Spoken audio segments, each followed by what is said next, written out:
तो देखिए बच्चों, आपके सामने है क्लास 10th के मैथ के 6वें चैप्टर के प्रश्नावली 6.2 का क्वेश्चन नंबर पहला। इसमें क्या लिखा गया है, देखिए आकृति में जो डीई है वो किसके समांतर है, बीसी के समांतर है। और आपको क्या करना, देखिए लिखा है कि क्वेश्चन पहले में ये जो पहला फिगर है, इस पहले फिगर में ईसी का मान निकालना है, ठीक है। और क्या, सेकंड वाले में एडी का मान निकालना है। देखिए यहां पर, चलिए तो इसको सॉल्व करते हैं। देखिए पहले क्वेश्चन को कैसे सॉल्व करेंगे, आपको पता होना चाहिए किसी त्रिभुज में किसी एक भुजा के समांतर खींची गई रेखा अन्य दो भुजाओं को एक ही अनुपात में विभाजित करती है। यह आपका थेल्स प्रमेय है। तो आप लिख सकते हैं थेल्स प्रमेय से एडी बटे बीडी इज इक्वल टू एई बटे सीई। अब एडी का मान रखिए 1.5 बटे बीडी का मान रखिए 3 बराबर ए का मान है 1 बटे सी का मान ज्ञात करना आपको, ठीक है। अब आप तिर्यक गुणा कर दीजिए, 1.5 गुणे सीई बराबर 3 एकन्नम 3। आपको सी का मान क्या मिल जाएगा, ये हो गया 3 और गुणांक जाएगा बटे में 1.5। अब देखिए ऊपर नीचे आप 10 से गुणा कर लीजिए दशमलव को खत्म करने के लिए, ठीक है। 3 में गुणा करेंगे 10 का तो 30 हो जाएगा बटे 1.5 में 10 का गुणा करेंगे तो 15 आएगा। तो 15 एकन्नम 15, 15 दूनी 30। तो सी का मान क्या मिल गया, 2 सेंटीमीटर। और यही आपका आंसर हो जाएगा, ठीक है बच्चों। अब देखिए बच्चों, दूसरे क्वेश्चन में भी क्या है, आपका डीई जो है वो आपका बीसी के समांतर है। तो यहां पर भी थेल्स प्रमेय लग जाएगा। तो यहां लिखेंगे, तो बच्चों यहां लिखेंगे थेल्स प्रमेय से एडी बटे बीडी मतलब 7.2 बराबर एई मतलब 1.8 बटे सीई मतलब 5.4। अब इसमें आप तिर्यक गुणा कर देंगे तो 5.4 गुणे एडी बराबर आपको मिल जाएगा, इसका गुणा कीजिए 7.2 गुणे 1.8। तो यहां से आप एडी का मान निकाल लेंगे। एडी बराबर क्या हो जाएगा, 7.2 गुणे 1.8 बटे गुणांक आपका बटे में जाएगा 5.4 बटे में चला जाएगा। अब देखिए ऊपर नीचे आप 100 से गुणा कर लीजिए, ठीक है। क्यों 100 से गुणा करेंगे, क्योंकि एक अंक यहां हटाना है और एक अंक यहां हटाना, 2 अंक हटाना है तो 100 से गुणा करना पड़ेगा। देखिए बच्चों यहां पर आप 100 का गुणा करेंगे, 100 का मतलब होता है 10 गुणे 10। 10 का गुणा इसमें करेंगे 72 हो जाएगा, 10 का गुणा इसमें करेंगे 18 हो जाएगा। और इसमें 100 मतलब क्या, 10 गुणे 10, तो 10 का गुणा इसमें करेंगे तो आ जाएगा आपका 54 और 10 आपका बच जाएगा, ठीक है। या आप 540 भी लिख सकते हैं, कोई दिक्कत नहीं। 18 का नाम 18, 18 3 54। फिर 3 से इसको काट दीजिए, 3 का नाम 3 और 3 दूनी 6, एक बचेगा 12, तो 3 चौको 12 हो जाएगा। आप देखिए एडी बराबर आपको क्या मिल जाएगा, तो 24 में यदि आप 10 से भाग करेंगे तो आपको मिल जाएगा 2.4 सेंटीमीटर और यही आपका आंसर हो जाएगा। इस प्रकार बच्चों आपका क्वेश्चन नंबर पहला कंप्लीट हुआ।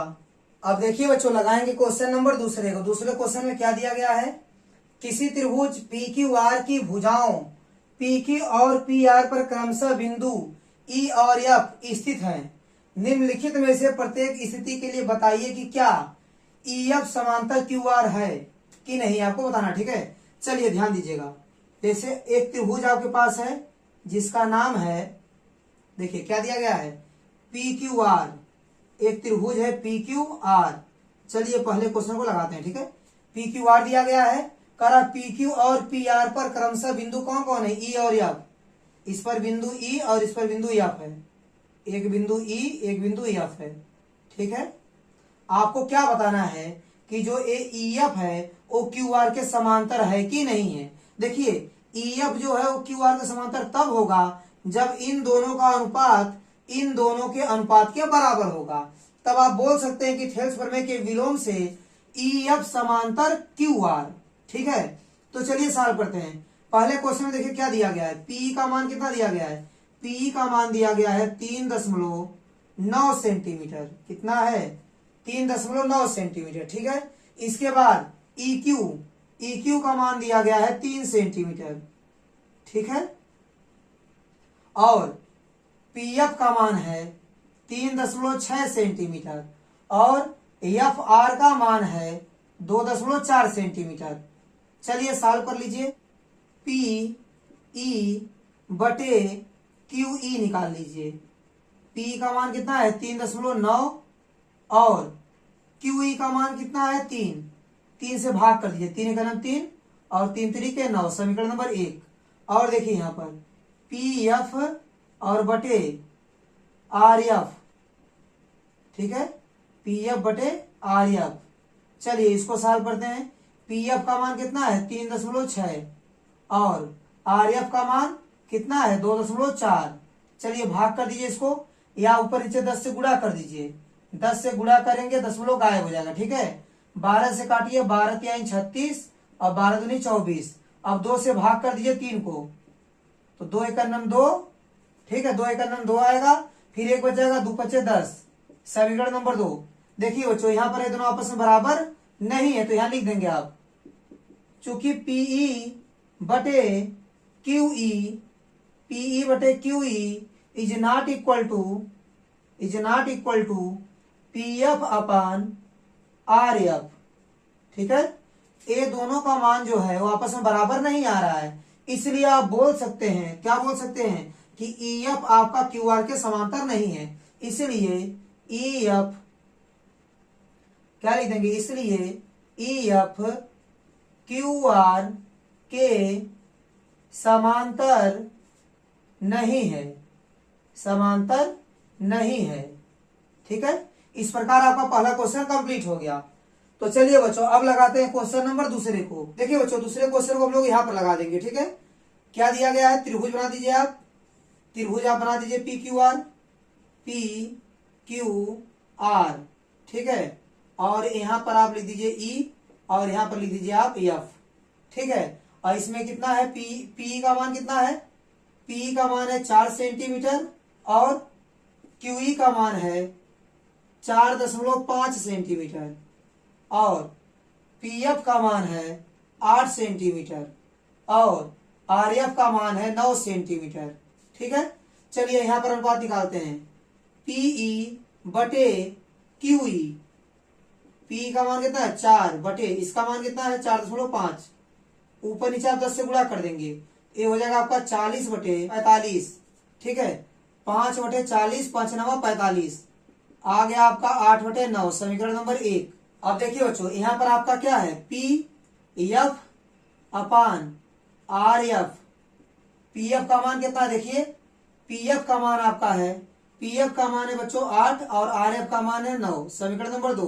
तो समीकरण 1 और 2 से आपको क्या मिल गया, समीकरण 1 और 2 से स्पष्ट है कि इन दोनों का मान बराबर होगा। क्यों, क्योंकि दोनों का जो मान आया 8 बटे 9 है, ठीक है। समीकरण 1 और 2 से पीई बटे क्यूई बराबर पी एफ बटे आर एफ बराबर है, इसलिए थेल्स प्रमेय के विलोम से, थेल्स प्रमेय के विलोम से हम लोग क्या कह सकते हैं कि यह जो ईएफ है, जो ईएफ है वो आपका क्यू आर के क्या है, समांतर है। ईएफ समांतर क्या लिख देंगे, क्यू आर। तो चलिए बच्चों तीसरे क्वेश्चन को करते हैं। देखिए तीसरे क्वेश्चन में भी आप फिगर को ड्रा कर लेंगे। यहां पर है आपका पी क्यू आर और यहां पर है आपका ई और यहां पर क्या है आपका एफ, ठीक है। ध्यान दीजिएगा बच्चों, क्या दिया गया है यहाँ पर, पी क्यू का मान दिया गया, मतलब यहां से लेकर यहां तक का मान दिया गया। पी क्यू का मान कितना दिया गया है, 1.28 दिया गया है, ठीक है। और क्या है, पी आर का मान कितना है, यहां से यहां तक देखिए पी आर का मान दिया गया है आपको 2.56 सेंटीमीटर। और क्या दिया गया है, पीई का मान, पीई का मान दिया गया है आपको, पीई बराबर 0.18 सेंटीमीटर। और क्या दिया गया है, पीएफ का मान, पीएफ का मान कितना है, देखिए पीएफ का मान वहां पर दिया गया है कि 0.36 सेंटीमीटर। ध्यान दीजिएगा बच्चों, पीई का मान तो आपको पता है, पी का मान कितना है 0.18 सेंटीमीटर और पीएफ का मान कितना है 0.36। और यदि आपको क्यूई निकालना है तो आपको पी क्यू में से पीई को घटाना पड़ेगा। तो देखिए बच्चों, क्यूई का मान कैसे मिलेगा आपको, क्यूई बराबर पूरा पी क्यू लिखिए, उसमें से पीई को घटा दीजिए। मतलब पी क्यू में से पीई को घटा देंगे तो क्यूई आपको मिल जाएगा। ध्यान दीजिएगा, पी क्यू का मान कितना है, पी क्यू का मान है 1.28 माइनस पीई का मान कितना है, पीई का मान है 0.18। ठीक है, अब इसको घटा दीजिए। जब इसको आप घटाएंगे तो आपको मिल जाएगा 1.1 सेंटीमीटर। ठीक है, अब इसके बाद देखिए, यह मिल गया आपको 1.1 सेंटीमीटर। अब इसके बाद हम लोग निकालेंगे आरएफ का मान। आरएफ का मान कैसे मिलेगा, RF equal to P R लिख दीजिए, पहले पी आर, उसमें से घटा दीजिए पीएफ को। ठीक है, इस पी आर में से पीएफ को माइनस कर देंगे तो आपको आरएफ मिल जाएगा। क्या मिल जाएगा, आरएफ। ध्यान दीजिएगा, पी आर का मान कितना है, देखिए पी आर का मान है 2.56 माइनस पीएफ का मान कितना है, देखिए 0.36। अब इसको घटा दीजिए, घटाएंगे तो कितना मिलेगा, देखिए 2.2 मिलेगा, इतना सेंटीमीटर। अब बच्चों आप अनुपात निकालिए। ठीक है, अनुपात यहां पर निकालिए, पीई बटे क्यूई, पीई बटे क्यूई। पी का मान कितना है 0.18 बटे क्यूई का मान है 1.1। ऊपर नीचे आप 100 से गुणा कर दीजिए, ये हो जाएगा आपका 18 बटे 100 से गुणा करेंगे तो आपको मिल जाएगा 110। ठीक है, आप काट सकते हैं 2 से, 2 9 18 और 2 5 10, 2 5 10। ठीक है, 55 मिलेगा। मतलब 9/55 आपको मिलेगा, समीकरण नंबर 1। अब यहां से देखिए पीएफ बटे आरएफ का मान निकाल लीजिए, बराबर पीएफ का मान कितना है 0.36 बटे आरएफ का मान कितना है, देखिए आरएफ का मान अभी आप निकाले यहाँ पर 2.2 सेंटीमीटर। ठीक है, यहां रख दीजिए 2.2 सेंटीमीटर। ऊपर नीचे 100 से गुणा कीजिए, ये हो जाएगा आपका 36 बटे कितना हो जाएगा 220। ठीक है, इसको आप 2 से काटिए, या आप इसको 4 से भी काट सकते हैं, 4 9 36, 4 से इसको काटिए, 4 5 20, यहाँ बचेगा 2, फिर 0 लग जाएगा, 4 5 20, यहाँ आपको मिलेगा 9/55। आपको 9 बटे कितना मिल जाएगा 55, समीकरण नंबर 2। तो बच्चों इसके बाद लिख देंगे समीकरण 1 और समीकरण 2 से। देखिए बच्चों, इन दोनों का मान 9/55 आ रहा है। ठीक है, मतलब ये दोनों आपस में बराबर हैं। कौन कौन, पीई बटे क्यूई बराबर पीएफ बटे आरएफ। ठीक है, ये दोनों का अनुपात आपस में बराबर है। तो जब इन दोनों का अनुपात आपस में बराबर होगा तो थेल्स प्रमेय के विलोम से आप बोल सकते हैं कि ईएफ समांतर क्यू आर लिख देंगे। इसलिए थेल्स प्रमेय के विलोम से क्या लिख देंगे आप,